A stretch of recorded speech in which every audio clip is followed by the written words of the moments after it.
Selamat datang di Si Binuang Channel. Terima kasih sudah mampir. Mari kita lanjutkan novel SSK. Bagian 2341. Selamat mendengarkan. Thor menatap kerumunan, sedikit mengernyit, dan menjelaskan, bukankah aku sudah mengatakan bahwa setelah semua orang makan malam, akan ada pertunjukan dan hadiah kecil di malam hari? Aku yakin semua orang akan puas. Sekarang setelah mereka mengenalnya, semua orang tahu Thor kaya raya. Sejak dia tiba di Weir, dia telah menghabiskan triliunan dolar L. Jadi, hadiah kecil yang dia sebutkan pasti bernilai tinggi. Beberapa pengusaha tingkat bawah sangat tertarik dan ingin memiliki hadiah itu. Bagaimanapun, Thor hanya akan membeli harta karun tingkat atas yang tidak memengaruhi mereka. Namun, semua orang di lingkaran bisnis Weir tidak hanya mementingkan diri sendiri. Sebaliknya, itu adalah organisasi yang dipimpin oleh beberapa kekuatan besar. Semua orang adalah anggotanya. Tindakan untuk menyelidiki Thor ini juga merupakan standar organisasi. Oleh karena itu, meskipun banyak orang ingin, mereka tidak berani berbicara kecuali mereka tidak ingin terus tinggal di Weir. Anda ingin menyuap kami dengan makanan dan hadiah kecil? Thor, sungguh ide yang jenius, tapi sayang sekali kita tidak bodoh. Jadi, apa yang kau inginkan? Tanya Thor. Sangat mudah. Karena Anda ingin memiliki pijakan di lingkaran bisnis Weir, Anda harus bergabung dengan organisasi kami dan menjadi salah satu dari kami. Sesederhana itu? Thor tidak dapat mempercayainya. Ia tahu bahwa setiap lingkaran bisnis di kota memiliki organisasi agar setiap orang tidak saling bersaing dengan jahat. Saat ia berada di Sole, Thor juga merupakan anggota organisasi lingkaran bisnis Sole. Selain itu, statusnya tidak terlalu rendah. Sekarang, ia sangat bingung. Baru-baru ini, orang-orang ini telah menggunakan berbagai cara untuk menekannya. Apakah mereka melakukan itu agar ia bergabung saat itu? Jika demikian, mengapa mereka tidak memberitahunya saja? Thor pasti akan bergabung dengan mereka. Sesederhana itu, kata TN Zacho dengan tegas, namun setelah itu, ia mengubah nada bicaranya dan melanjutkan. Tetapi jika Anda ingin bergabung dengan kami, ada satu permintaan kecil. Apa itu? Tanya Thor, ia tahu itu tidak akan sesederhana itu. Karena Anda orang luar, Anda mengganggu pasar kami sebelumnya dan menyebabkan semua orang menderita kerugian besar. Oleh karena itu, Anda harus membayar kompensasi. Tidak hanya itu, Anda juga harus membayar biaya keanggotaan untuk memastikan bahwa Anda tidak akan menaikkan harga harta karun dengan sengaja di masa mendatang. Berapa jumlahnya? Dan berapa biaya keanggotaannya? Thor penasaran. Setiap anggota organisasi kami harus mendapatkan 10 miliar $10 sebagai kompensasi. Mengenai biaya keanggotaan, cukup bayar kami 5 triliun $, dan Anda akan dianggap sebagai salah satu dari kami. Jika Anda tidak mengganggu pasar di masa mendatang, kami akan mengembalikannya kepada Anda. Saya yakin beberapa kain ini tidak ada artinya bagi Anda. Benar, Tuan Rivers? Tuan Zacho menatap Thor sambil menyeringai. Setelah mendengar itu, bahkan dengan temperamen Thor yang baik, dia merasakan permusuhan di hatinya. Berapa banyak anggota yang ada di organisasi lingkaran bisnis Weir? Selain itu, hanya sebagian dari yang lebih representatif yang hadir hari ini. Jika semuanya diperhitungkan, setidaknya akan ada beberapa ratus. Hanya kompensasinya saja akan menghabiskan beberapa triliun $. Selain itu, biaya keanggotaannya adalah 5 triliun $, jadi dia perlu menghabiskan sekitar 10 triliun $. David kaya dan Thor mengetahuinya. Karena, sejauh yang dia tahu, David telah menghabiskan lebih dari 10 triliun $. Masih bersama Si Binuang Channel, mari kita lanjutkan novel SSK, bagian 2342, namun hal itu tetap tidak merugikannya. Dia tetap meminta Thor untuk bekerja keras membeli harta karun, berapapun harganya. Namun, betapapun kayanya David, bukan seperti itu seharusnya dia menghabiskan uangnya. Bukan, sebagai juru bicara David, Thor harus memastikan bahwa setiap sen dihabiskan dengan bijak agar dia dapat memenuhi kepercayaan David. Lingkaran bisnis Weir meminta 10 triliun dolar yang sama sekali tidak disetujui Thor. Tuan Zacho, bisakah Anda menghitungnya untuk saya? Berapa total biayanya? Tanya Thor kosong. Tidak banyak. Tidak banyak sama sekali. Tuan Rivers, Anda hanya perlu menyiapkan 10 triliun dolar.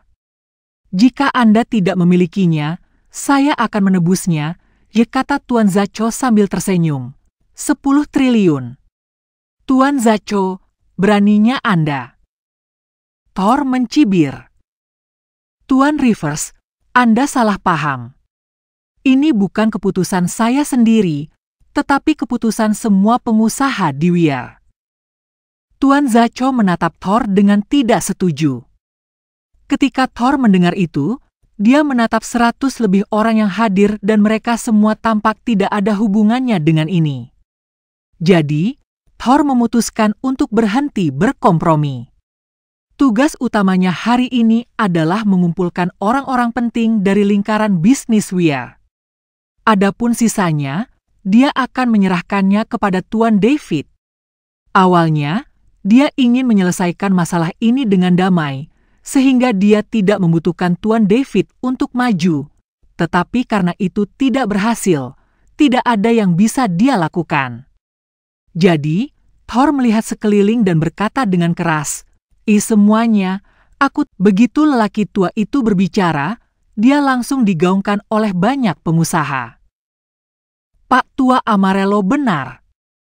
Kami punya aturan di Weir dan orang luar sepertimu pasti delusi karena ingin melanggarnya. Aku mendukung Pak Tua Amarello." Lingkaran bisnis Weir baru menjadi makmur seperti sekarang setelah bertahun-tahun berkembang dan tidak bisa dirusak oleh orang luar. "Saya juga mendukung Pak Tua Amarello." Kami mendukung Pak Tua Amarello. Singkirkan orang luar. Kami mendukung Pak Tua Amarello. Singkirkan orang luar. Pria tua bernama Pak Tua Amarello mengangkat tangannya untuk memberi isyarat kepada semua orang agar diam. Semua orang langsung menutup mulut mereka. Pak Tua Amarello memiliki status tinggi di lingkaran bisnis Weir dan dia dipercaya oleh semua orang. "David, kami tidak mengabaikanmu selama ini, tetapi kami ingin memberimu kesempatan. Jika kamu dapat berubah tepat waktu, kami masih dapat melupakan ini. Namun, hasil yang kami dapatkan setelah menunggu adalah kekeraskepalaan dan obsesimu. Dalam hal itu, kamu tidak dapat menyalahkan kami. Jika kamu menyetujui persyaratan tadi dan memberi kompensasi kepada semua orang serta meninggalkan uang jaminan, kamu dapat tinggal di Weir. Jika kamu tidak setuju, keluarlah." Weir tidak menyambutmu. Pak Tua Amarello melambaikan tangannya dan berkata dengan sangat mendominasi. "Keluar dari Weir, dasar orang luar. Keluar dari Weir, dasar orang luar."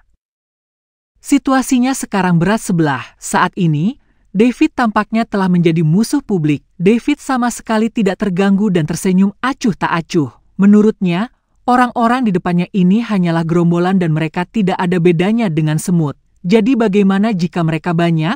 Karena David tidak dapat menghubungi mereka, dia akan menggunakan kekerasan. Pokoknya, dia datang ke sini hari ini untuk menyelesaikan masalah ini secara menyeluruh. Dia dapat menunda Thor membantunya menghabiskan uang untuk mendapatkan poin mewah. Pemandangan itu memekakan telinga. Dengan semua orang menyuruh David keluar dari Weir, dia tahu bahwa saat ini tidak peduli apa yang dia katakan, tidak ada yang akan mendengarkan. Hanya ada satu cara untuk membungkam orang-orang ini dan itu adalah dengan menunjukkan kepada mereka kekuatan yang tak tertandingi. Dengan begitu, semua orang akan diam dan dia tidak perlu mengatakan apa-apa saja. "Kau ingin aku keluar dari Weir?" Kelompok kalian bahkan tidak layak. Kalian hanya segerombolan semut. Aku menunjukkan sedikit rasa hormat dan kalian benar-benar berpikir bahwa kalian dapat mengertakku? Kata David sambil tersenyum dan menggelengkan kepalanya. Tatapan matanya penuh penghinaan. Dia bahkan tidak memperhatikan orang-orang. Tindakannya benar-benar menyulut kemarahan semua orang dan mereka semua berdiri sambil bersorak. Dilihat dari raut wajah mereka, mereka tampak seolah ingin menelan David hidup-hidup. Dasar berandal. Kau pikir kau siapa? Beraninya kau mengatakan bahwa kami semut dan kelompok? Kurasa kalian kelompok, dan seluruh keluargamu adalah kelompok. Kau orang luar dan berani memprovokasi semua orang di Weir. Harus kukatakan bahwa kau benar-benar pemberani. Jika kau berhasil, bagaimana lingkaran bisnis Weir akan menunjukkan wajahnya di masa depan? Benar sekali. Saudara-saudara, ini tentang gengsi kita.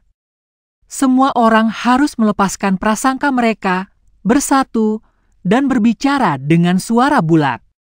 Mari kita bersatu untuk melawan orang luar. Semua orang berteriak serempak. Semua pengusaha yang hadir dipenuhi dengan kemarahan yang benar dan wajah mereka penuh dengan kemarahan. Jika orang luar menemukan pemandangan ini, mereka akan menjadi sangat takut. Namun, bukan David. Siapa dia? Apakah seseorang yang menekan peradaban level 7 akan memperhatikan orang-orang ini? Tepat ketika semua orang mengkritik dan mencela David, tubuh mereka tiba-tiba terasa seolah-olah mereka telah jatuh ke dalam gua es. Jadi, mereka menjadi diam, masih bersama si Binuang Chanel. Mari kita lanjutkan novel SSK, bagian 2344. Seluruh suasana yang riuh itu menjadi sunyi. Semua orang menatap David dengan ngeri. Semua orang merasakan energi yang menekan dan menyesakkan dari David, membuat mereka tidak dapat bernapas. Bahkan Pak Tua Amarello, yang sangat dihormati di kalangan bisnis Weir, menatap David dengan ekspresi ngeri saat ini. Dia telah hidup bertahun-tahun tetapi tidak pernah merasakan energi yang begitu kuat. Mungkin tidak seorang pun di Weir yang bisa melawan ini. Siapa anak ini? Dia sangat muda tetapi memiliki kekuatan jiwa yang begitu kuat. Tidak dapat dipercaya. Teruskan. Teruslah berbicara. Mengapa Anda berhenti tiba-tiba? Anda mengemukakan poin yang cukup valid. Saya masih ingin mendengar lebih banyak, kata David sambil menyeringai. Tidak seorang pun di antara hadirin yang berani berbicara. Mereka bahkan merasa sulit bernapas, apalagi bergerak. Setelah beberapa saat, David melanjutkan, bukankah kau baru saja mengatakan bahwa kau ingin bersatu dan berurusan denganku, orang luar? Mengapa kau tidak berbicara sekarang? Hah? Mengapa kepalamu berkeringat? Apakah di sini panas? Situasi itu bukan sesuatu yang dapat ia selesaikan, jadi ia harus memanggil bosnya. Orang biasa tidak dapat membuka penginapan mewah di pusat Weir di lantai 9, meskipun atapnya telah diangkat, tidak ada setitik debu pun yang jatuh. 10 meja berisi makanan lezat masih di tempatnya, menunggu semua orang untuk menyantapnya. David menarik kembali tenaganya dan berkata perlahan, semuanya, makanan hari ini adalah permintaan maafku kepada kalian semua. Jika kalian menerima permintaan maafku, duduklah saja dan makanlah. Jangan sia-siakan. Lagi pula, itu tidak murah. Jika ada yang tidak mau menerima permintaan maafku, kalian bisa pergi sekarang. Tetapi tentu saja, jika mereka yang tidak setuju jatuh ke tanganku di masa mendatang, aku tidak akan bersikap lunak terhadap kalian.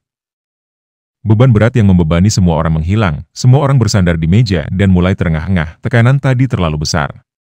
Mereka semua bertanya-tanya apakah mereka bisa bertahan jika itu berlangsung sedikit lebih lama. Ketika mereka akhirnya bisa bernapas, Pak Tua Amarello menahan rasa panas di wajahnya dan berkata, Tuan David, saya minta maaf karena menyinggung Anda tadi, mohon maafkan saya. Selama saya di sini, saya jamin tidak seorang pun di lingkaran bisnis Weir akan berani menargetkan Anda. Jika tidak, saya akan membiarkan mereka menderita akibat yang mengerikan. Mohon ampuni saya demi masa tua saya, Tuan David. Tuan Zacho mengaku kalah ketika dia melihat Pak Tua Amarelo mengatakan itu, dan dia juga berlutut di depan David. Tuan David, jangan marah. Tuan David, tolong jangan marah. Saya bajingan dan saya pantas mati. Saya seharusnya tidak bermain trikotor dalam kegelapan.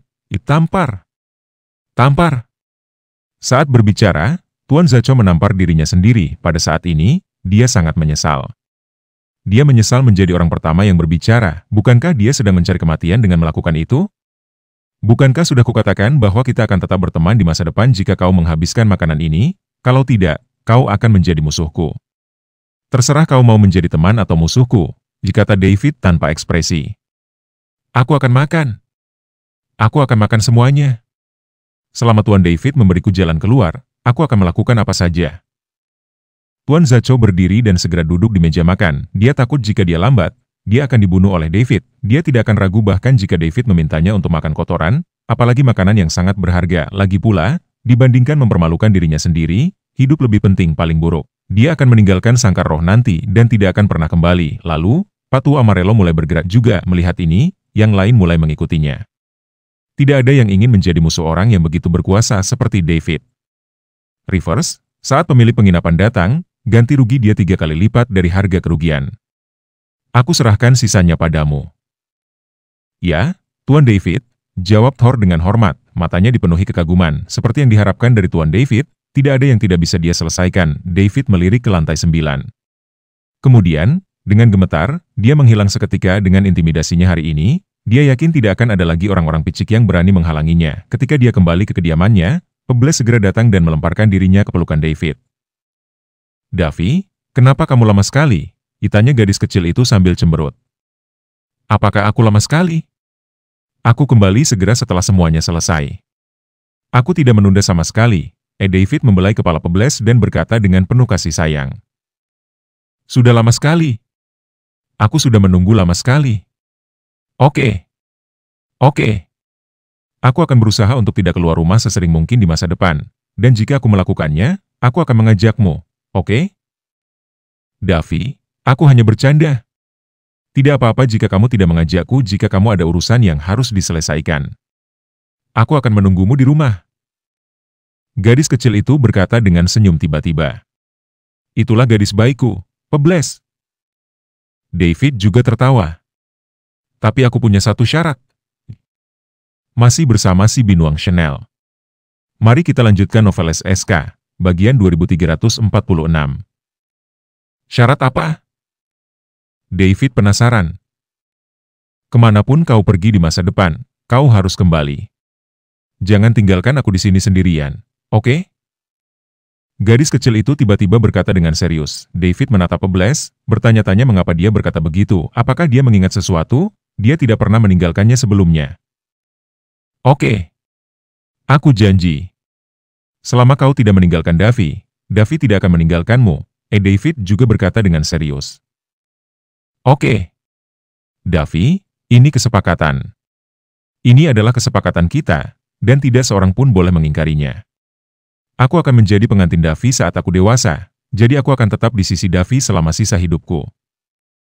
Gadis kecil itu mencium pipi David sambil berbicara. David tersenyum getir. Apa yang bisa dia katakan? Meskipun dia enggan, dia tetap berharap gadis kecil itu dapat dengan cepat mengingat masa lalunya dan rumahnya. Kalau tidak, dia tidak tahu bagaimana cara mengakhiri ini. Dia tidak mungkin punya rumah di The Spirit Home dan satu lagi di dunia nyata.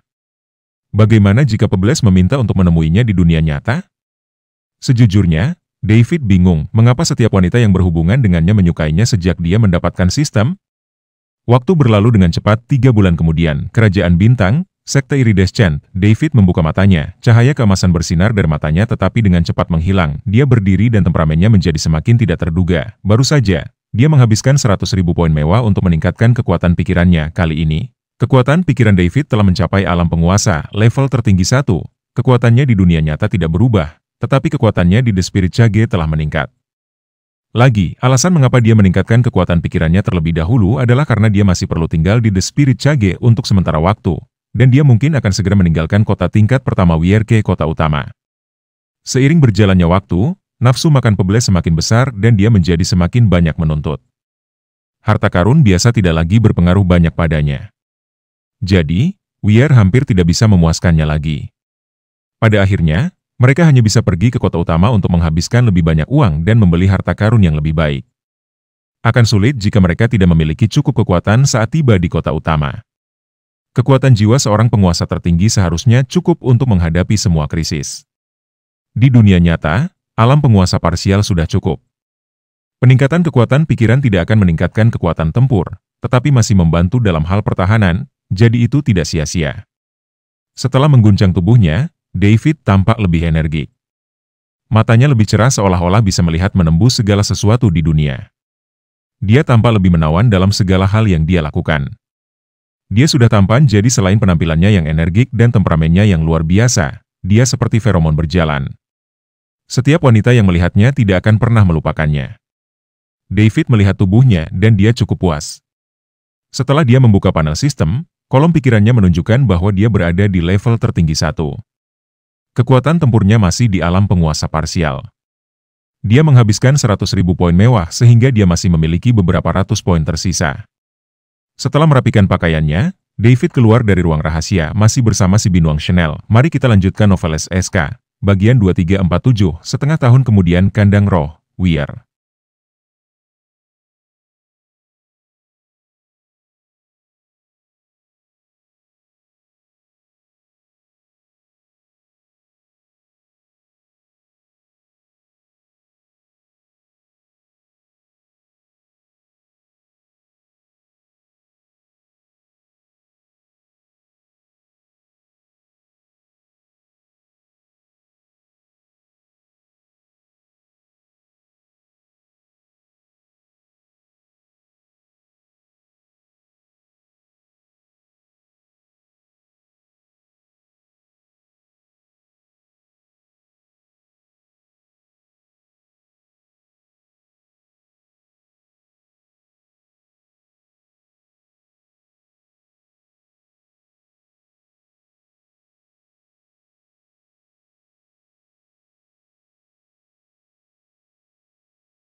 Seorang pria berusia 20-an tahun, dan seorang gadis berusia 15 atau 16 tahun, duduk berdampingan di puncak pohon besar di gunung tinggi dekat Weir. Keduanya menatap ke kejauhan, keduanya terdiam. Mereka tampak menikmati ketenangan saat itu. Tentu saja, mereka adalah David dan Pebles. Sekarang, Pebles bukan lagi gadis kecil seperti saat pertama kali bertemu David, tetapi seorang gadis berusia 15 atau 16 tahun. Dia juga mulai mengembangkan karakteristik feminin yang seharusnya dimilikinya, dadanya juga mulai berkembang. Inilah yang paling membuat David gelisah. Gadis kecil itu telah menjadi remaja dan kepribadiannya juga telah berubah.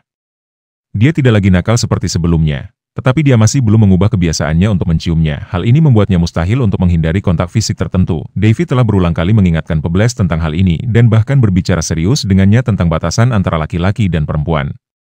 Ia mengatakan padanya bahwa perempuan harus menghargai diri mereka sendiri dan ia tidak boleh bercumbu dengan laki-laki dengan santai atau ia akan menjadi bahan tertawaan jika terlihat oleh orang lain. Semua itu sia-sia, Pebbles masih keras kepala, ia membantah David dengan tepat. Aku akan menikahimu saat aku besar nanti, jadi bagaimana jika kita melakukan kontak fisik?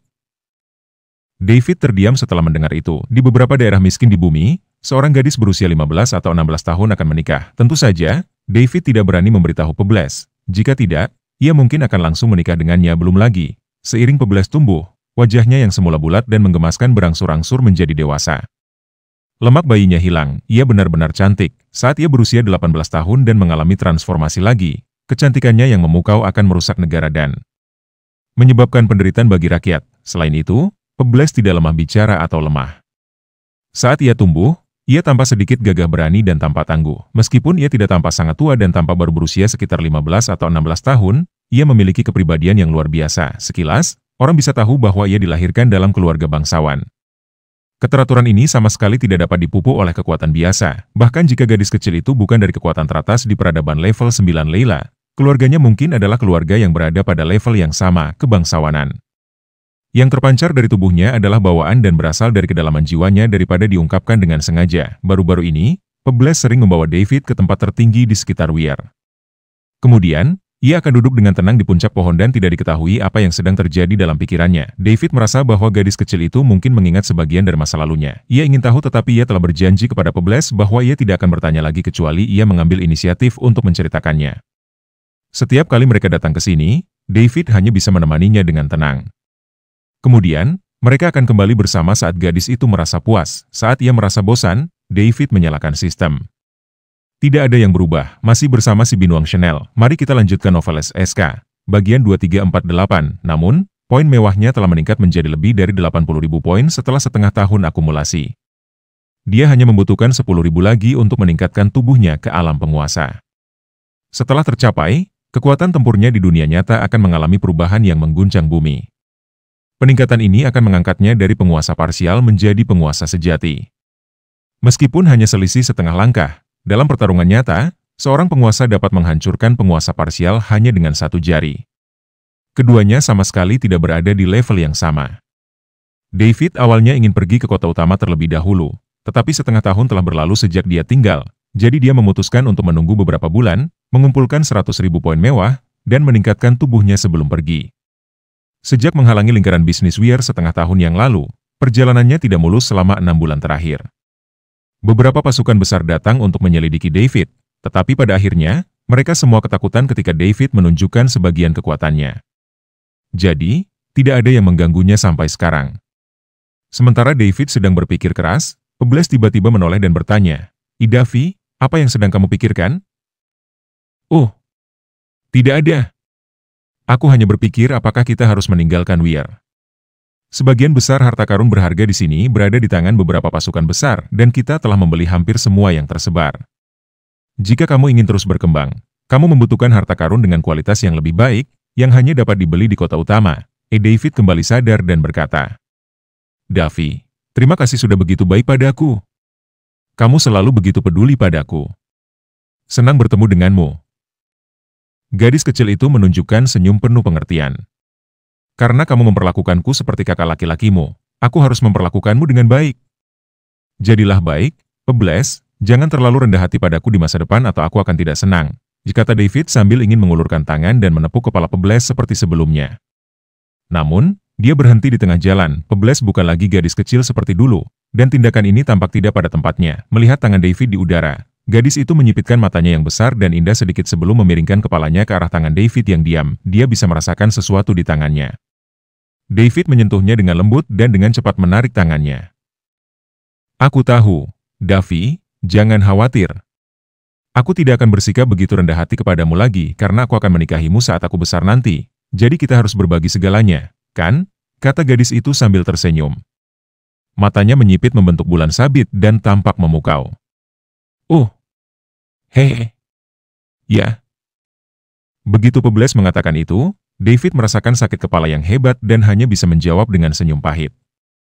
Dia ingin menjelaskan masalah itu kepada Pebbles dengan jelas, tetapi dia takut menyakiti gadis yang menggemaskan ini. "Astaga!" Pebles sekarang berusia sekitar 15 atau 16 tahun. Jadi mengapa dia tidak ingat di mana rumahnya? Atau apakah dia tidak punya rumah dan ditelantarkan? Itu akan merepotkan. Tidak ada yang tega menelantarkan gadis kecil yang imut seperti itu, kan? Mungkinkah ada sesuatu yang terjadi di rumah? David tidak tahu mengapa Pebles harus mencuri di Sole. Mungkin hanya orang yang terlibat yang tahu kebenaran masalah ini. Davy! Gadis itu tiba-tiba berteriak. Hah? Ada apa? David bertanya-tanya. Tidak peduli bagaimana aku berubah di masa depan, aku akan selalu menjadi Pebles MU. Jadi, tolong jangan khawatir, oke? Dan jangan abaikan aku, oke? Gadis kecil itu menatap David dan berkata dengan serius. Ketika David mendengar itu, dia bertanya-tanya, mungkinkah Pebles mengingat masa lalunya? Kalau tidak, dia tidak akan mengatakan hal seperti itu begitu saja. Dia menatap Pebles dan ketika dia melihat ketulusan di wajahnya, dia menjawab, oke. Pebles, jangan khawatir. Tidak peduli apapun perubahan yang kamu alami di masa depan, kamu akan tetap menjadi Peblesnya Davy dan ini tidak akan berubah sedikit pun.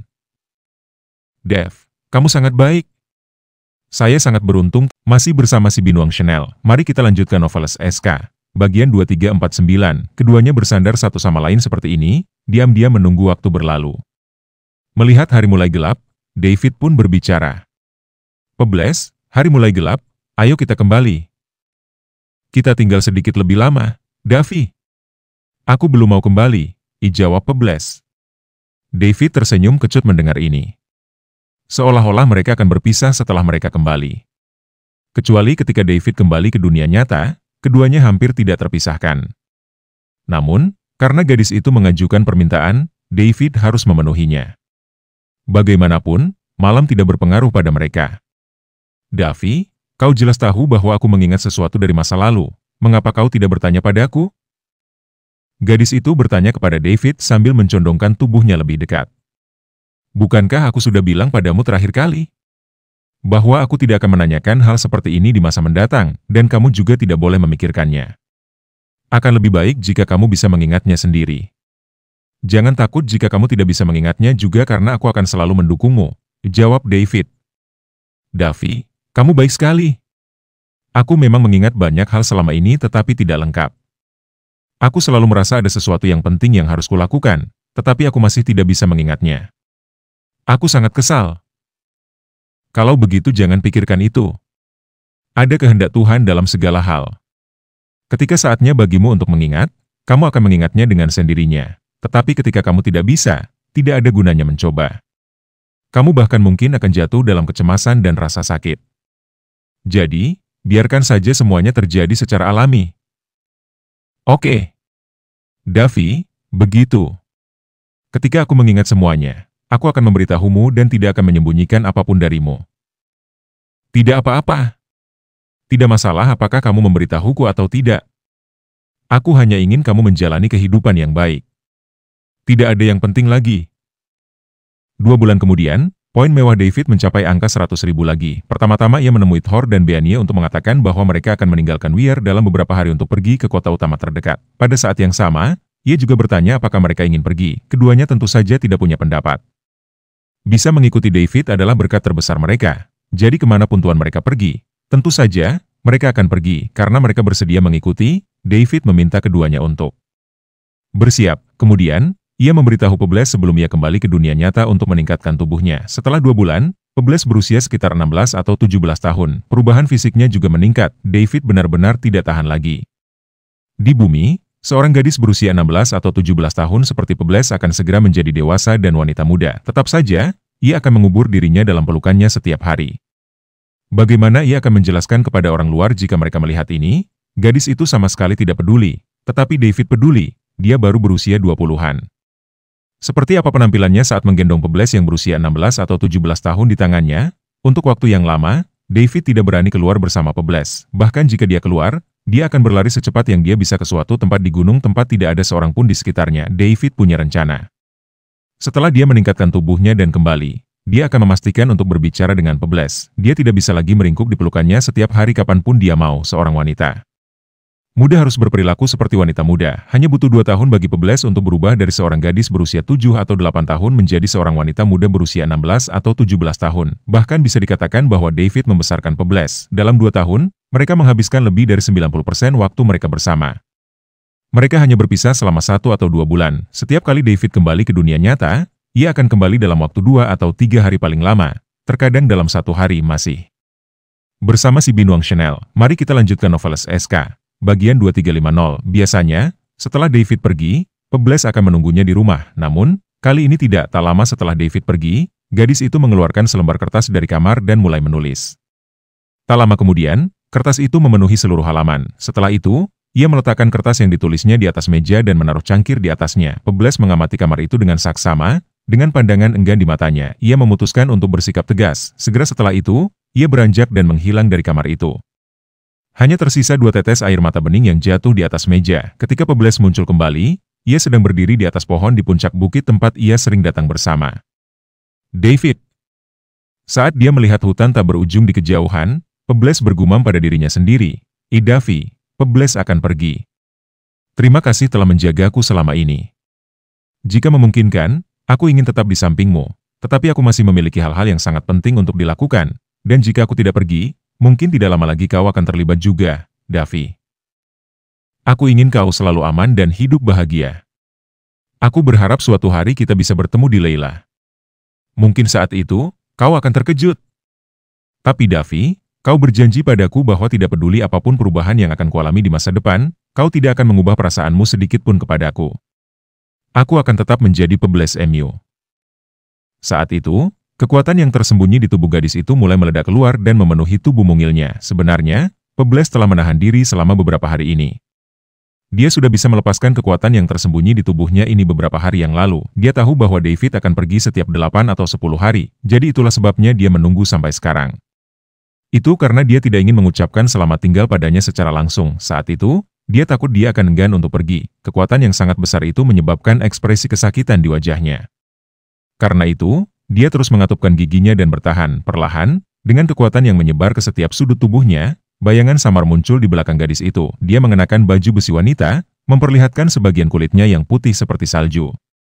Dia mengenakan mahkota dan memegang pedang hijau panjang. Dia tampak luar biasa seperti prajurit. Di benua paling tengah Leila, ada 5 patung, setinggi puluhan ribu kaki. Salah satunya persis sama seperti bayangan di belakang Pebles, dan patung ini mewakili seseorang. Seseorang yang dipuja oleh makhluk-makhluk di Leila. Tidak hanya itu, dia juga merupakan salah satu kepercayaan semua makhluk Leila. Tanpa berlebihan, status orang ini di hati semua makhluk Leila jauh lebih tinggi daripada status David di Star Kingdom. Dia adalah salah satu dari 5 penguasa Leila, Permaisuri Elora, seorang overlord yang telah hidup selama puluhan ribu zaman. Saat bayangan di belakang Pebles terlihat, tiba-tiba menghilang dan berubah menjadi bintik-bintik cahaya bintang, menyatu ke dalam tubuh Pebles. Pada saat yang sama, kenangan yang tak terhitung jumlahnya membanjiri pikiran Pebles, bergabung dengan fragmen-fragmen adegan yang sudah diingatnya, untuk membentuk ingatan yang lengkap dari bagaimana dia tumbuh dan menjadi seorang. Masih bersama si Binuang Chanel, mari kita lanjutkan noveles SK. Bagian 2351, faktanya, Pebles memperoleh lebih banyak manfaat dari melekatkan dirinya pada David setiap hari daripada yang diperolehnya dari memakan harta karun. Dengan hanya sedikit jiwanya yang tersisa, dia membutuhkan waktu, tempat, dan orang yang tepat untuk dapat tumbuh ke level ini dalam waktu yang singkat. Di antara mereka, orang yang memainkan peran terbesar adalah David. Atau lebih tepatnya, tubuh jiwa David. Jika Pebles tidak bertemu David, dia tidak akan tumbuh ke tempatnya saat ini bahkan dengan persediaan harta surga dan bumi yang tak terbatas. Kekuatan jiwa Celeste meroket karena dia telah tersesat dalam fantasi dengan David dan melakukan kontak jiwa. Kekuatannya telah jauh melampaui kekuatan alam abadinya di akhir pangkat penguasa, dan itulah sebabnya dia dapat mengolah kekuatan jiwanya hingga batasnya. Namun, alam Celeste masih sangat rendah, jadi manfaat dari kekuatan pikiran yang kuat belum muncul. Begitu dia berhasil menembus puncak peringkat penguasa, dia akan tahu betapa sulitnya bagi orang lain untuk melewati penghalang astronomis dari alam abadi ke alam suci, tetapi betapa mudahnya baginya dengan kekuatan jiwa yang kuat. Dimulai dari alam suci, kekuatan-kekuatan jiwa seseorang akan menentukan pencapaian dan ketinggian di masa depan. Selama mereka memiliki kekuatan jiwa yang cukup kuat, tidak akan ada yang namanya hambatan. Oleh karena itu, sangkar roh, tempat yang dapat memperkuat kekuatan jiwa, menjadi dunia kedua. Banyak orang berebut untuk masuk dan membuat masa depan yang lebih baik bagi diri mereka sendiri. Bukan hanya manusia, bahkan ras lain ingin masuk. Celeste melakukan kontak jiwa dengan David, yang kemudian membuat kekuatan jiwanya melambung tinggi. Sementara itu, Pebbles menempel pada David setiap hari dan akan bersembunyi di pelukan David. Selain itu, dia bahkan akan tidur di pelukan David. Karena keduanya memiliki tubuh jiwa, ini juga dianggap sebagai kontak jiwa. Oleh karena itu, orang bisa membayangkan manfaatnya bagi Pebbles, sangkar roh seperti fantasi besar yang akan menampung jiwa makhluk yang tak terhitung jumlahnya. David dan Pebbles hanyalah dua dari mereka. Kombinasi antara manfaat yang ia peroleh dari kebersamaannya dengan David sepanjang waktu dan harta tak terhitung dari surga dan bumi yang David persiapkan untuk Pebbles lah yang memungkinkannya tumbuh begitu cepat. Kalau tidak ada yang tahu berapa tahun yang ia perlukan untuk tumbuh hingga berusia 16 atau 17 tahun. Setelah kekuatan pikiran David menembus alam penguasa, ia terutama merasakan tubuhnya pulih dengan cepat setiap saat dalam pelukan. David, tentu saja, ini baru permulaan. Jika ia ingin kembali ke puncaknya, masih ada jalan yang sangat panjang yang harus ditempuh. Bagaimanapun, tidak semudah itu untuk memulihkan kekuatan jiwa seorang penguasa. Setelah energi dalam tubuhnya dirangsang dan diserap, tubuh Pebbles tumbuh lagi. Ia mulai berbicara pada dirinya sendiri sekali lagi. Davy, namaku Elora. Tapi menurutku nama yang kau berikan itu terdengar lebih bagus. Aku benar-benar ingin menjadi Pebbles sepanjang waktu dan membiarkan Elora mati dalam pertempuran itu. Setelah mengatakan itu, dia berhenti sejenak sebelum melanjutkan. Sayangnya, ini tidak mungkin. Para Robotia dan para Soul Devourer telah bekerja sama untuk menyerang Layla. Aku harus melaporkan ini secepatnya dan mempersiapkan semua orang. Jika tidak, konsekuensinya mungkin sangat serius. Jika itu terjadi, kehidupan banyak ras dan makhluk di Layla akan terancam. Davy, kau juga akan berada dalam bahaya. Kau telah melindungiku selama ini, jadi aku akan melindungimu di masa depan. Davy, sampai jumpa di Layla di masa depan. Setelah Pebbles selesai berbicara, tubuhnya berubah menjadi sinar cahaya dan melaju kencang menuju kota utama, Ember City. Dalam sekejap mata, dia menghilang dan kecepatannya mengejutkan.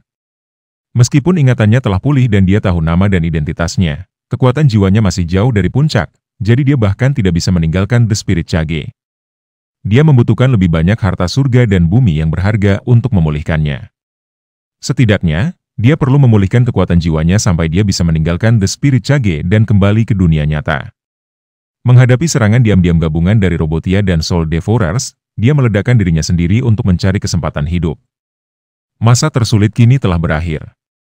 Kali ini, Elora membuat taruhan yang tepat, masih bersama si Binuang Chanel. Mari kita lanjutkan novel SSK, bagian 2352. Namun, masalah masih jauh dari selesai. Ia harus kembali ke dunia nyata secepat mungkin dan menyampaikan berita itu kepada Silvio dan keempat penguasa lainnya. Agar mereka dapat memimpin Layla untuk membela diri agar tidak lengah oleh para Robotia dan Soul Devourer. Para Robotia dan Soul Devourer tidak pernah membayangkan bahwa Elora akan pulih dalam waktu sesingkat itu setelah disergap dan menghancurkan dirinya sendiri, hanya menyisakan secercah jiwanya. Menurut tebakan mereka saat itu, bahkan jika Elora tidak mati, ia akan membutuhkan lebih dari 10.000 tahun untuk bangun. Bahkan jika penguasa lain menemukannya, ia masih membutuhkan lebih dari 100 tahun untuk bangun dengan bantuan keempat penguasa. Periode ini cukup bagi mereka untuk meluncurkan rencana mereka. Sebagai musuh Layla selama bertahun-tahun, para Robotia tentu tahu tentang keberadaan The Spirit Cage. Namun, mereka tidak pernah menyangka bahwa sebilah pedang dapat mengirimkan sisa-sisa jiwa Elora ke dalam The Spirit Cage agar jiwanya dapat tumbuh. Secara kebetulan, ia juga bertemu dengan David, pria yang memiliki sistem dari Gautier Civilization. Mungkin semua itu hanya kebetulan atau mungkin kehendak Tuhan yang menciptakan situasi saat ini. Singkatnya, Elora menghabiskan waktu 2 tahun untuk memobilisasi rencana cadangannya dan memulihkan semua ingatannya. Selanjutnya, ia akan pergi ke 8 kota utama The Spirit Cage untuk mengumpulkan harta karun paling berharga di surga dan bumi. Setelah mengambilnya, ia akan memperkuat kekuatan jiwanya, meninggalkan The Spirit Cage, kembali ke dunia nyata, dan menyebarkan berita tentang kolusi antara Robotias dan Soul. Intip Devourer kita agar ia dapat menghadapi krisis yang akan datang di Layla bersama Silvio dan yang lainnya. Elora ingin melindungi semua makhluk Layla, yang juga merupakan tanggung jawabnya sebagai Overlord. Pada saat yang sama, dia juga ingin melindungi Davy-nya. David duduk dengan tenang di dalam ruang rahasia di sekte Iridescent di Star Kingdom. Pakaian di tubuhnya basah kuyup. Dia menggertakkan giginya karena kesakitan yang hebat. Itu sangat menyiksa baginya setiap kali dia perlu naik ke alam baru. Untungnya, dia sudah terbiasa dan siap secara mental. David juga telah menerima ini. Dia tahu bahwa karena sistem itu, dia tidak akan menemui rintangan apapun. Selama dia memiliki cukup poin mewah, dia bisa menerobos dan tidak pernah gagal. Jadi, sudah sepantasnya dia menanggung rasa sakit. Tidak lama kemudian, David tiba-tiba membuka matanya. Energi Overlord-nya tanpa sadar menyebar, menyebabkan seluruh Star Kingdom berdengung, seolah-olah orang yang begitu kuat tidak seharusnya berada di Star Kingdom. Semua makhluk yang tinggal di Star Kingdom merasakan ketakutan di lubuk jiwa mereka. 100.000 poin kemewahan menghilang, tubuhnya telah dinaikkan dari level leluhur 10 ke level tertinggi 1. Sekarang, baik tubuh dan pikirannya telah mencapai alam penguasa. Sekarang, dia adalah penguasa sejati. David tidak menyangka akan mencapai alam penguasa sebelum pergi ke peradaban level 9, Layla. Bahkan jika dia tidak mengetahui situasi Layla secara spesifik, dia bisa menebaknya. Tidak akan ada terlalu banyak penguasa. Bagaimanapun, orang terkuat di keluarga biru hanyalah dewa leluhur masih. Bersama si Binuang Chanel, mari kita lanjutkan novel SSK. Bagian 2353, David baru saja akan keluar dari ruang rahasia itu ketika ia melihat pemberitahuan pada perangkat komunikasinya. Saat membukanya, tirai tipis muncul di depan matanya. Sosok di dalamnya memiliki wajah cantik yang lembut dan dua telinga yang runcing. Itu adalah Putri Peri Evie. Ketika mereka berpisah di Sangkar Roh, kedua belah pihak saling bertukar informasi kontak. Itu adalah pesan dari beberapa hari yang lalu. Tuan David, apakah Anda masih di Sangkar Roh? Jika Anda kembali, silakan datang ke klan kami sebagai tamu. Dalam 10 tahun, kami akan mengadakan upacara pengorbanan yang hanya diadakan sekali dalam 100 tahun. Ini adalah pertemuan terbesar para peri dan semua orang diundang untuk bergabung sebagai tamu terhormat klan. Sekarang, sebagai Putri Peri, saya secara resmi mengundang Anda untuk bergabung dengan kami. Saya harap Anda tidak akan menolak. Saya telah mengirimkan lokasi hutan peri. Jika Anda datang, laporkan saja nama Anda secara langsung dan akan ada orang yang menunjukkan jalan kepada Anda. Tuan David, ini pertama kalinya saya mengundang orang luar untuk berpartisipasi dalam upacara pengorbanan para peri, jadi Anda harus datang. Setelah Evie selesai berbicara, wajahnya menghilang. Ini diteleportasi dari Layla melintasi jarak yang tak terbatas. Jika David tidak memiliki sistem, dia tidak akan dapat menerima undangan itu sama sekali. Selain itu, perangkat komunikasi Star Kingdom tidak dapat menerima sinyal dari Layla karena kedua pihak tidak berada pada frekuensi yang sama. David juga menghubungkan sistem ke jaringan Layla dan memodifikasi perangkat komunikasi untuk menerima sinyal Layla. Setelah melihat pesan itu, David tahu bahwa Putri Peri Evie adalah orang yang mengiriminya pesan untuk mengundangnya berpartisipasi dalam upacara pengorbanan para peri yang diadakan sekali dalam seabad. Karena khawatir David tidak dapat menemukan lokasi klannya, dia pun mengirimkan lokasi hutan peri yang spesifik. Setelah mematikan alat komunikasi, David memutuskan untuk melupakannya. Dia masih berada di Kerajaan Bintang dan sangat jauh dari Layla. Butuh waktu setahun bagi dewa untuk mencapainya, tetapi bagi David, lokasi yang dikirim Evie masih membantu. Setidaknya, itu memberinya arah yang akurat dan dia tidak akan pergi ke arah yang salah saat dia perlu pergi ke Layla di masa mendatang. Jika dia pergi ke arah yang salah, dia akan semakin menjauh. Selama arahnya benar, jarak bukanlah masalah. Mengenai apakah dia akan berpartisipasi dalam upacara itu dalam 10 tahun, dia baru akan memikirkannya saat itu. David tidak berani membuat janji apapun karena rencananya selalu berubah. Akan sangat memalukan jika dia berjanji pada Evie tetapi akhirnya mengabaikannya. Saat keluar dari ruang rahasia, David pertama-tama memeriksa apakah ada peristiwa besar yang terjadi di Star Kingdom. Dilihat dari waktu, kelompok orang berikutnya dari keluarga Feather seharusnya sudah ada di sini segera setelah kematian Blue. Selama periode ini, dia harus sering kembali untuk memeriksa sehingga dia bisa menghindari apa yang terjadi terakhir kali jika keluarga Feather mengirim orang yang haus darah. Star Kingdom akan kehilangan banyak nyawa saat dia kembali. David sudah menjadi Overlord, jadi akan sangat memalukan jika dia dimanfaatkan oleh dewa. David pergi untuk bertanya tentang situasi di Star Kingdom dari Nova. Kemudian, dia pergi mengobrol dengan Celia dan yang lainnya. Setelah menghabiskan sekitar 1 hari di Star Kingdom, David kembali ke ruang rahasia untuk menyendiri, menyalakan sistem, dan memilih untuk memasuki The Spirit Cage. Dia muncul kembali di hutan sebelah barat Weir. Setelah dia mengguncang tubuhnya, David menghilang dalam sekejap. Ketika dia muncul kembali, dia sudah tiba di halaman tempat tinggalnya. Setelah berdiri di sana beberapa saat, David mengerutkan kening. Biasanya, gadis itu, Pebles, pasti sudah menerkam kepelukannya. Namun, kali ini dia tidak muncul. Sungguh tidak biasa. Ini sangat tidak normal, karena mereka akan pergi. Bianie sedang mengurus masalah-masalah sepele dan memecat semua bawahan yang tidak dibutuhkan. Jadi, David pergi ke atap tempat Pebles sering duduk untuk melihat ke langit. Namun, dia tidak terlihat dimanapun. Kemudian, David pergi ke kamar tetapi Pebles juga tidak ada di sana. Ada yang salah. Pada saat ini, David panik. Dia berharap Pebles akan mengingat di mana rumahnya sehingga dia bisa mengirimnya kembali. Namun, dia ingin mengirim gadis itu pulang dengan selamat dan menyatukannya kembali dengan keluarganya. Dia tidak ingin dia menghilang tiba-tiba seperti ini. Setelah dia menggeledah kamar, dia menemukan sesuatu di atas meja, masih bersama si Binuang Chanel. Mari kita lanjutkan noveles SK. Bagian 2354, David mengulurkan tangannya, langsung meraih kertas itu, dan mulai membaca dengan saksama. Perlahan, kerutan di dahinya semakin dalam. Setelah membacanya, alisnya berkerut rapat dan hatinya terasa hampa. Gadis itu pergi. Dia tidak hanya meninggalkan Weir, tetapi juga meninggalkan The Spirit Cage. Dia mendapatkan kembali sebagian ingatannya. Dia ingat bahwa ada masalah yang sangat penting yang menunggunya untuk ditangani sehingga dia harus pergi. Alasan mengapa dia memilih untuk pergi ketika David kembali ke dunia nyata adalah karena dia takut tidak akan bisa menerima perpisahan itu. Bisa mengusir Pebles adalah sesuatu yang sangat dinantikan David. Namun, sekarang setelah dia pergi, David merasa ada sesuatu yang hilang di hatinya. Dia telah bersama gadis itu selama 2 tahun. Dan kedua belah pihak menempati tempat yang sangat penting di hati masing-masing. Mereka tidak berhubungan, tetapi mereka bahkan lebih dekat dari keluarga. Mungkin tidak ada yang bisa menerima perpisahan yang tiba-tiba ini. Sebuah pertanyaan muncul di benak David. Apa yang harus dilakukan Pebles sehingga dia pergi tanpa mengucapkan selamat tinggal? Apa yang tidak ingin dia katakan padaku? Apakah dia takut menyakitiku? Atau apakah dia ingin membalas dendam untuk orang yang dicintainya? Dalam imajinasi David, gadis itu mungkin terpaksa mencuri karena kecelakaan keluarga. Dia bisa merasakan kekuatan mengerikan yang tersembunyi di tubuh Pebles. Mungkin kerabat dekatnya meninggalkannya untuknya di ranjang kematian mereka. Berharap gadis itu bisa membukanya suatu hari dan menggunakan kekuatan ini untuk mendapatkan pijakan di Layla lalu. Gadis itu mungkin mengingat masa lalunya dan dia pergi untuk membalas dendam dari musuh. Dengan pikiran ini, David tidak bisa tetap tenang. Lagi, apakah Pebles bisa berhasil membalas dendam keluarganya dengan kekuatannya yang kecil? Dia akan mencari kematian. Dilihat dari kinerja Pebles, keluarganya mungkin tidak sederhana. Musuh mereka bisa memusnahkan kekuatan sebesar itu dan membuat Pebles menjadi seperti ini, yang berarti mereka bahkan lebih kuat.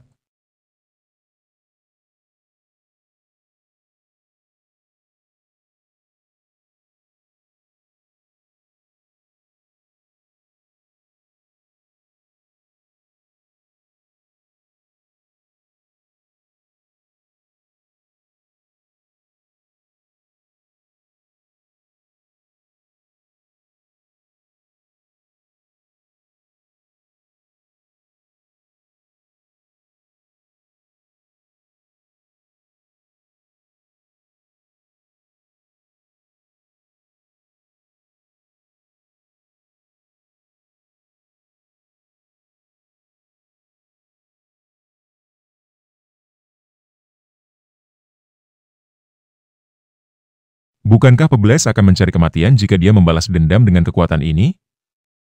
Apa yang harus kulakukan? David menggenggam kedua tangannya erat-erat. Dia ingin pergi mencari Pebles. Dia percaya bahwa dengan kekuatan penguasa tertingginya, dia masih akan mampu melindungi Pebles dari bahaya bahkan jika dia tidak dapat membantunya membalas dendam dan menghancurkan musuh. Namun, dia tidak memiliki informasi kontaknya atau tidak tahu di mana titik turunnya. Apalagi lokasi pasti rumahnya. Selain itu, dia bahkan tidak tahu nama belakangnya. Jadi bagaimana dia bisa menemukannya? Dia sama sekali tidak tahu apa-apa. David menggelengkan kepalanya untuk mencoba menenangkan dirinya. Mungkin keadaan tidak seburuk yang dia kira. Bahkan jika keluarga Pebles mengalami malapetaka, dia tidak sebodoh itu untuk membalas dendam ketika dia tidak cukup kuat. Mungkin dia kembali ke Layla untuk berlatih. Hanya ketika dia memiliki kekuatan yang cukup dia akan membalas dendam. Jika dia tetap berada di The Spirit Cage sepanjang waktu, dia hanya bisa meningkatkan kekuatan jiwanya dan peningkatan kekuatan tempurnya akan terbatas. Kemungkinan ini juga sangat tinggi. Kalau begitu, aku masih punya waktu untuk menemukannya. Satu orang tidak bisa menggulingkan kekuatan besar dalam waktu sesingkat itu. Itu akan membutuhkan perencanaan jangka panjang dan canggih. David menarik napas dalam-dalam. Dia hanya bisa menggunakan metode ini untuk menghibur dirinya sendiri sementara karena tidak ada cara baginya untuk menemukan Pebles dalam waktu sesingkat itu. Itu akan tetap sulit bahkan jika dia punya waktu lebih lama. Layla terlalu besar dan peradaban level 9 tidak sebanding dengan peradaban level 7. Masih bersama si Binuang Chanel. Mari kita lanjutkan noveles SK, bagian 2355. David memiliki imajinasi yang sangat aktif. Ia secara metodis berspekulasi tentang hal-hal yang tidak jelas. Mungkin ini akibat dari kepintarannya, ia dapat menghubungkan begitu banyak hal hanya dengan sedikit petunjuk. Selain itu, ia memiliki bukti untuk semuanya sehingga tidak ada alasan untuk membantahnya. Dalam kasus Pebles, tidak seorang pun akan menghubungkannya dengan permaisuri Elora, salah satu dari 5 penguasa Layla. Perbedaan antara tahu terlalu besar. Elora adalah seseorang yang telah hidup selama puluhan ribu zaman, dan kekuatannya telah mencapai alam penguasa.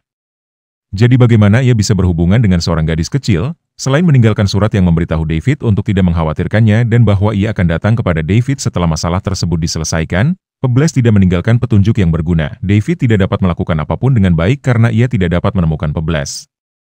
Bahkan dengan kekuatan alam penguasanya, ia tetap tidak tahu harus berbuat apa. Beberapa hal memang sangat tidak berdaya, itu sama sekali bukan di bawah kendalinya dan semuanya terjadi begitu tiba-tiba. Dia tidak punya kesempatan untuk pulih. Mungkin ini tidak akan terjadi jika Pebbles mengetahui kekuatannya lebih awal. Karena ini sudah terjadi, David tahu tidak ada gunanya menyesalinya. Lagi pula, Pebbles sudah tidak muda lagi dan dia punya idenya sendiri. Karena dia pergi tanpa pamit. Dia pasti punya alasan. David tidak berdaya untuk mengubah ini, jadi dia hanya bisa menerimanya dengan tenang. Saya harap gadis kecil itu bisa menyelesaikan pekerjaannya dan kemudian hidup bahagia. Cukup bagiku jika dia sesekali mengingatnya. Davy. Sejujurnya, David tidak berharap untuk bertemu gadis itu lagi. Dia takut Pebbles akan berteriak-teriak ingin menikahinya lagi dan itu akan sangat merepotkan. Jika David ingin menikahi seseorang, itu adalah Celia, pacar aslinya. Tentu saja, jika Pebbles membutuhkan bantuannya, David akan melakukan yang terbaik untuk membantunya bahkan jika dia mempertaruhkan segalanya. Ini adalah hal yang mudah dan dia bahkan tidak akan ragu. Setelah 2 tahun bersama, David menganggap Pebbles sebagai keluarganya. Status gadis itu di hatinya tidak jauh lebih rendah daripada Pearl dan wanita lainnya. Mereka adalah orang-orang yang akan David berikan segalanya. Dengan pikiran-pikiran ini, David mendesah dalam diam.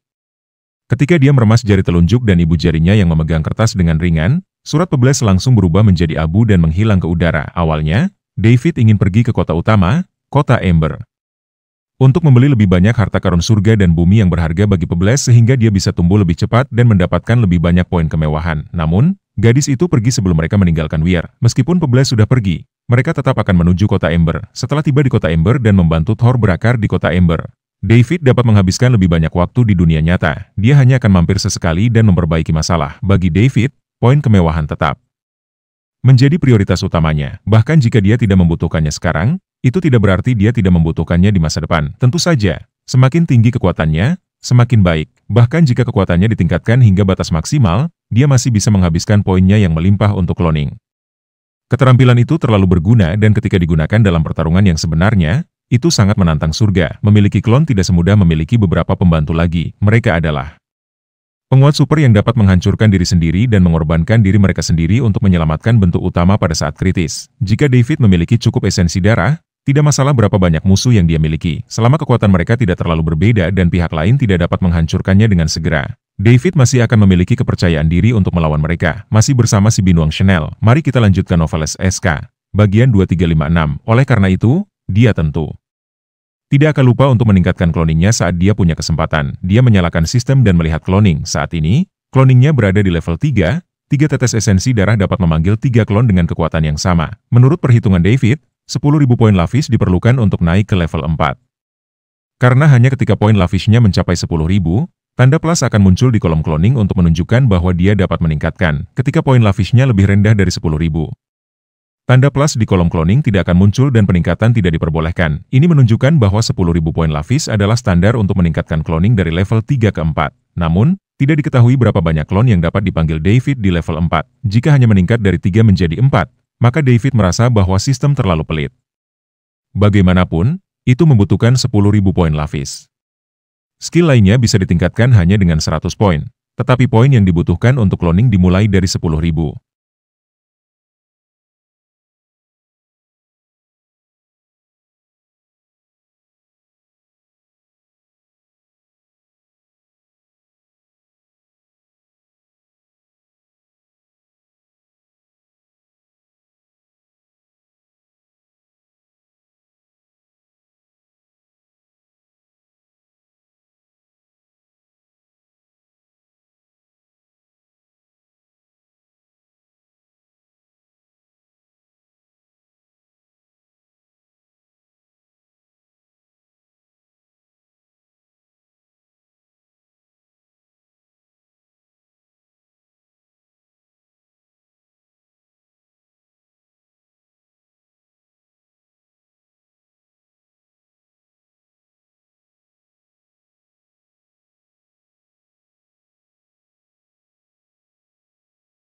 Peningkatan berikutnya akan membutuhkan sebanyak 100.000.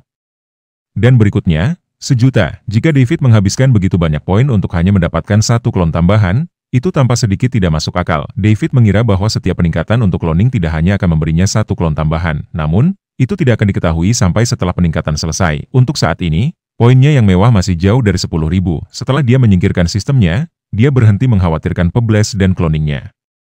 Kemudian, David menghubungi Benny dan Thor dan bertanya berapa hari mereka bisa menyelesaikan pekerjaan mereka sebelum berangkat ke kota Ember. Keduanya mengatakan 3 hari sudah cukup, karena mereka membutuhkan 3 hari. David tidak mendesak mereka dan memberi mereka cukup waktu.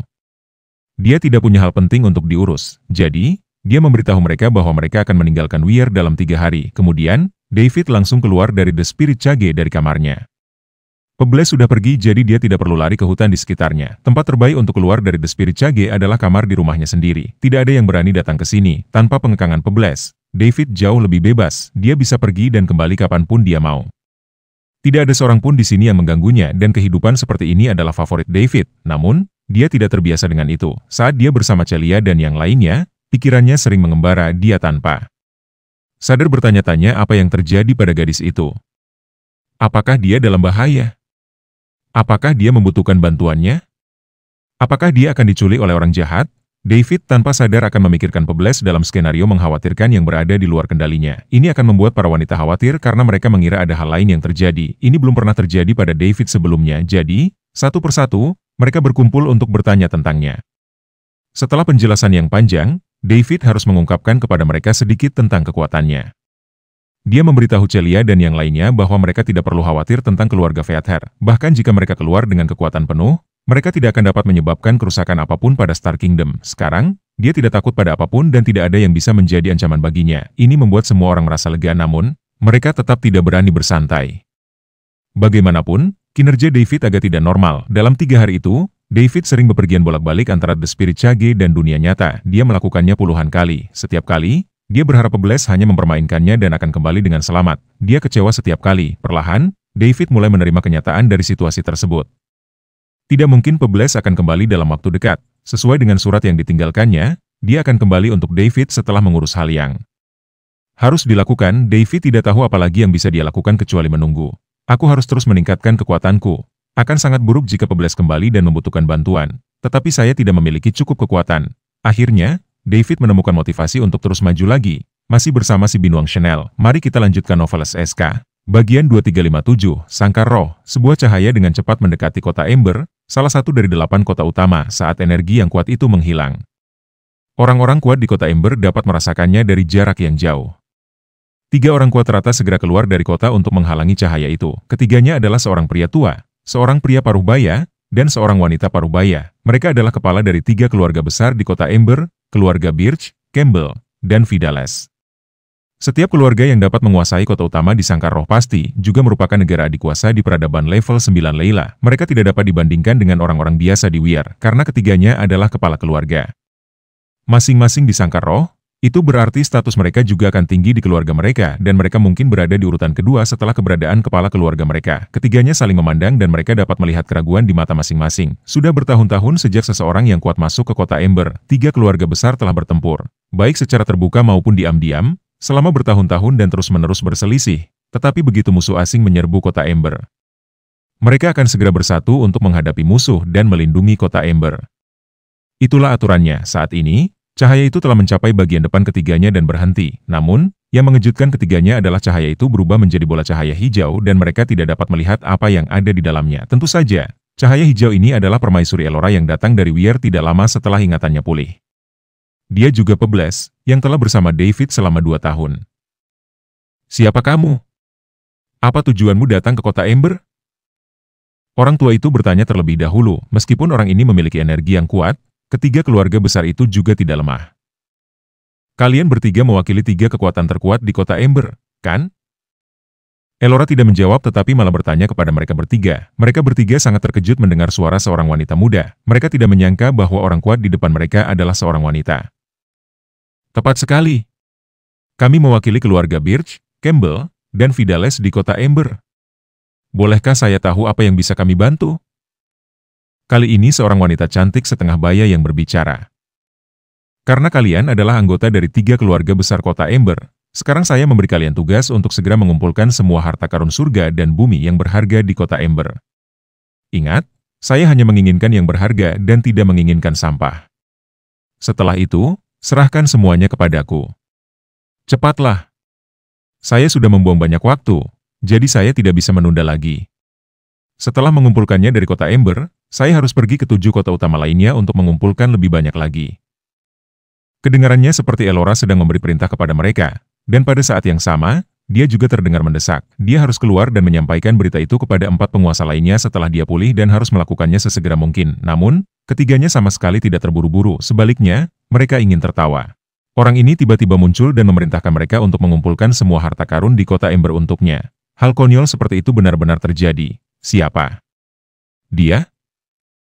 Salah satu dari 5 penguasa Leila?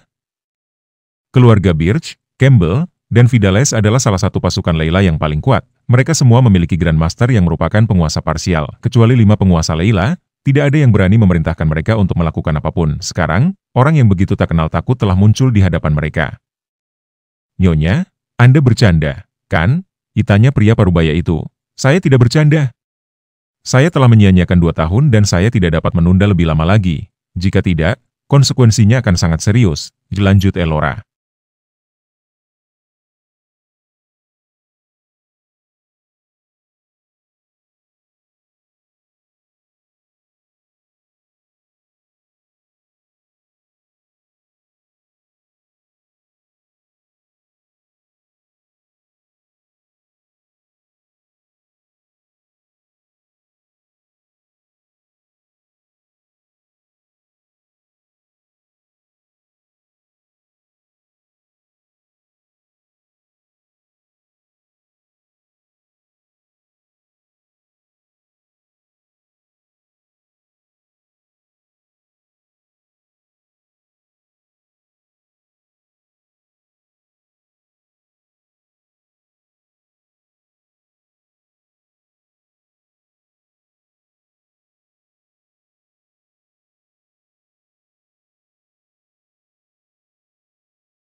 Tidak.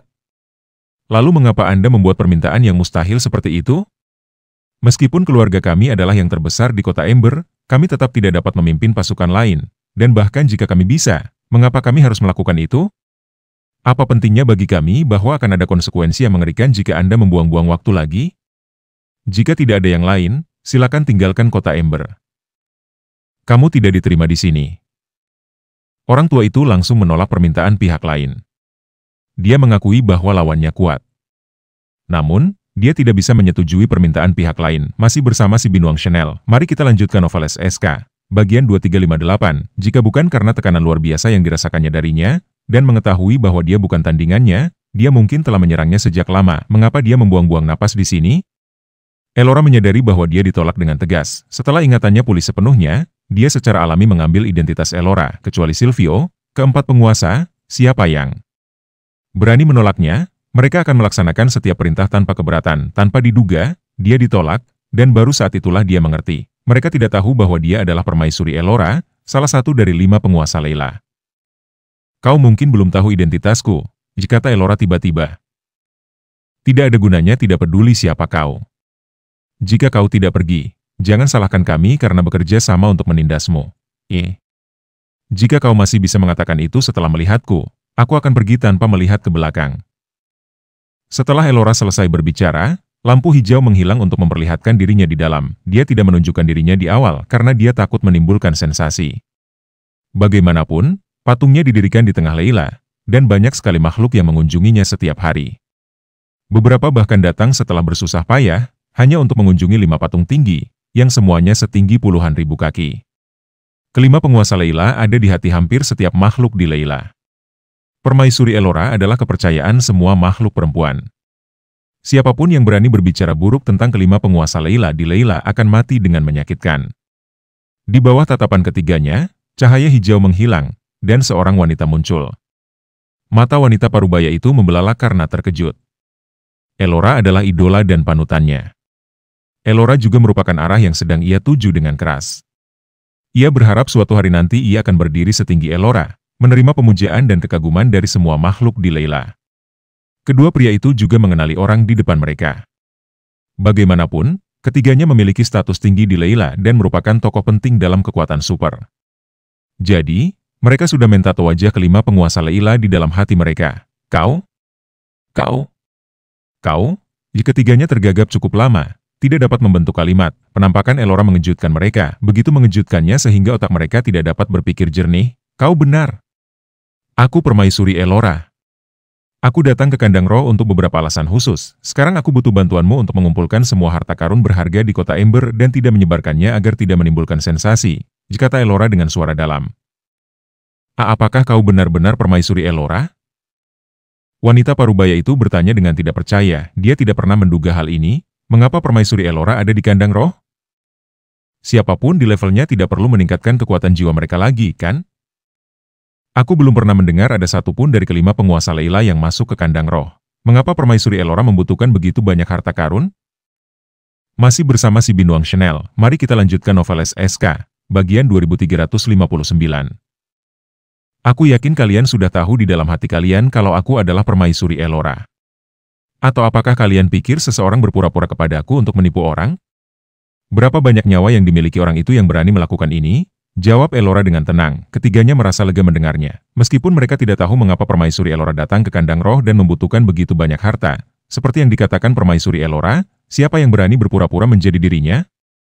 Bukankah itu sama saja dengan meminta kematian? Ketiganya telah hidup selama ratusan zaman dan tidak pernah mendengar ada orang yang berani berpura-pura menjadi lima.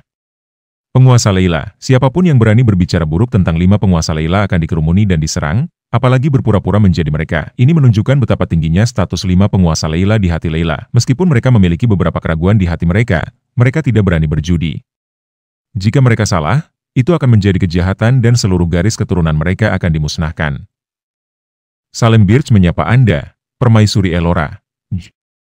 Egan Campbell memberi salam kepada Anda, permaisuri Elora. Heaven Vidales memberi salam kepada Anda, permaisuri Elora. Ketiganya mengepalkan tangan mereka bersamaan dan berlutut di hadapan permaisuri Elora. Pria tua itu adalah Salem dari keluarga Birch. Pria parubaya itu adalah Egan dari keluarga Campbell.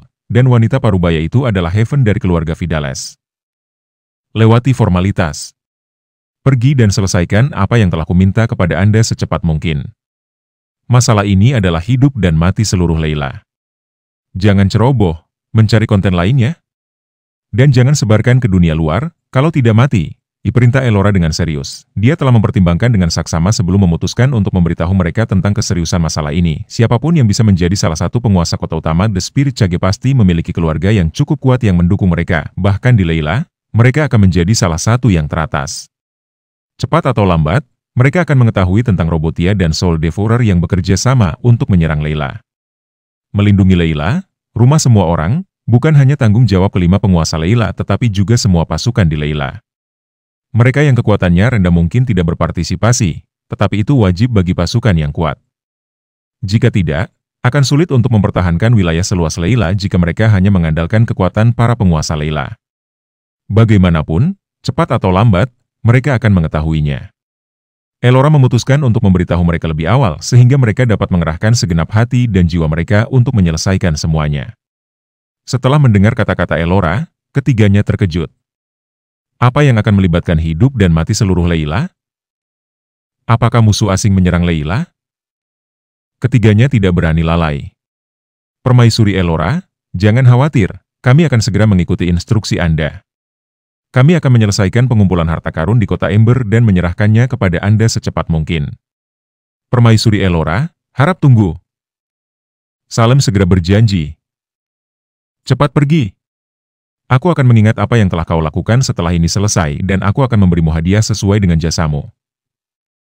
Terima kasih, Permaisuri Elora. Silakan ikut denganku, Permaisuri Elora. Aku akan membawamu beristirahat sebentar. Setelah kami menyelesaikan tugas, kami akan datang kepadamu, I Surga menawarkan. Baiklah. Ayo pergi. Elora berpikir sejenak dan menyetujui saran wanita parubaya itu. Kekuatan jiwanya saat ini masih jauh dari puncaknya. Jadi setelah perjalanan panjang, dia juga lelah. Menemukan tempat untuk beristirahat adalah hal yang dia butuhkan. Setelah ketiganya menyelesaikan tugas, mereka akan dapat menemukannya dengan cepat. Setelah mengumpulkan harta karun kota Ember, Elora harus pergi ke 7 kota utama lainnya.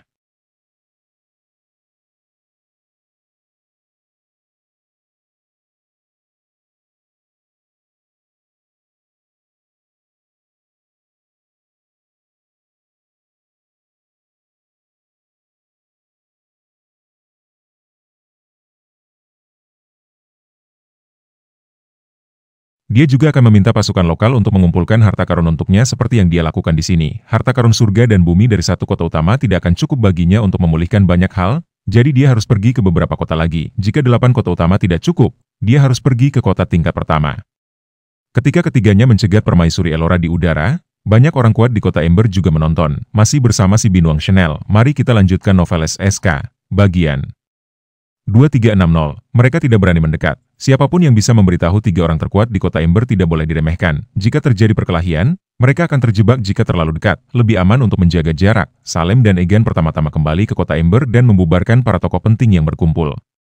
Karena permaisuri Elora berkata untuk tidak menyebarkan ini, tentu saja mereka harus mematuhi perintah. Kemudian, permaisuri Elora mengikuti surga ke kota Ember dan beristirahat di kediaman wali kota di lantai atas gedung tertinggi. Salem adalah wali kota Ember saat ini. Namun, kediaman wali kota itu bukan milik keluarga Birch. Siapapun yang menjabat sebagai wali kota akan tinggal di kediaman itu. 3 keluarga besar akan bergantian menjadi wali kota Ember.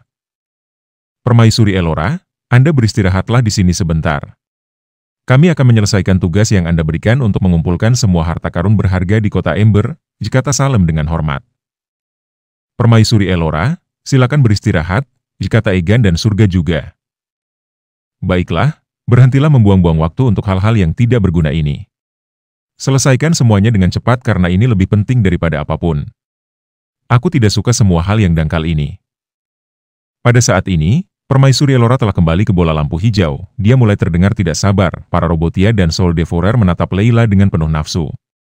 Tidak seorang pun tahu apa yang mereka rencanakan, tetapi mereka bersiap untuk menyerang Layla. Bersiaplah untuk lebih banyak. Silvio dan yang lainnya mungkin juga tidak tahu. Seluruh Layla bahkan tidak siap sedikit pun. Jadi, bagaimana mungkin dia tidak terburu-buru?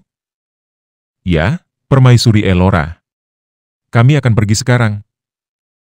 Ketiganya terkejut dan langsung menjawab pada saat yang sama. Mereka bergegas meninggalkan kediaman wali kota. Saat ketiganya berjalan jauh, mereka berhenti.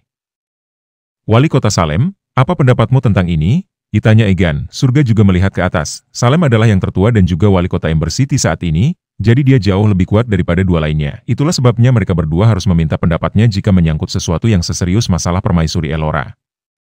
Menurutmu, apakah permaisuri Elora mungkin palsu? Salem bertanya kepada keduanya. Egan dan Heaven saling memandang dan menggelengkan kepala pada saat yang sama. Seharusnya tidak mungkin. Aku belum pernah mendengar ada orang yang berani meniru kelima penguasa Layla. Begitu terungkap, mereka akan menjadi musuh publik Layla, dan mereka tidak akan punya tempat di Layla. Tidak ada yang sebodoh itu, kata Egan. Menurutku juga begitu. Tidak ada yang berani meniru permaisuri Elora, jadi dia pasti permaisuri Elora yang asli, kata Heaven. Itu saja. Kita hanya perlu melaksanakan perintah permaisuri Elora. Bukan tugas kita untuk mengkhawatirkan sisanya. Apakah permaisuri Elora ini asli atau tidak? Kita tidak punya hak untuk memilih. Jika dia palsu, kita hanya akan kehilangan beberapa harta karun, tetapi jika dia asli, seluruh garis keturunan kita akan musnah. Ketika mereka memikirkannya, mereka berdua merasa bahwa Salem benar. Apakah itu permaisuri Elora yang asli atau bukan, itu bukan urusan mereka. Mereka hanya perlu mengikuti perintah. Bagaimanapun, bahkan jika mereka melakukan kesalahan, mereka hanya akan kehilangan beberapa harta karun. Mereka bertiga memutuskan rencana dan pergi secara terpisah. Kemudian, mereka mulai menggunakan gengsi keluarga mereka untuk mengumpulkan harta karun surga dan bumi di kota Ember. Mereka tidak hanya harus mengeluarkan harta yang mereka miliki, tetapi pasukan lain juga harus berkontribusi. Mereka bertiga tidak berani membocorkan keberadaan permaisuri Elora dan juga tidak berani melaporkannya kepada keluarga mereka. Jika permaisuri Elora mengetahuinya, keluarga mereka akan terlibat. Yang bisa mereka lakukan hanyalah menyelesaikan tugas dengan diam-diam terlebih dahulu. Adapun alasan apa yang akan mereka gunakan untuk mengumpulkan harta karun, mereka akan mencarinya sendiri. Secara keseluruhan, mereka tidak akan pernah bisa menyebut permaisuri Elora. Terima kasih sudah bersama si Binuang Chanel. Jangan lupa mampir pada bagian selanjutnya, novel SSK, dan novel lainnya.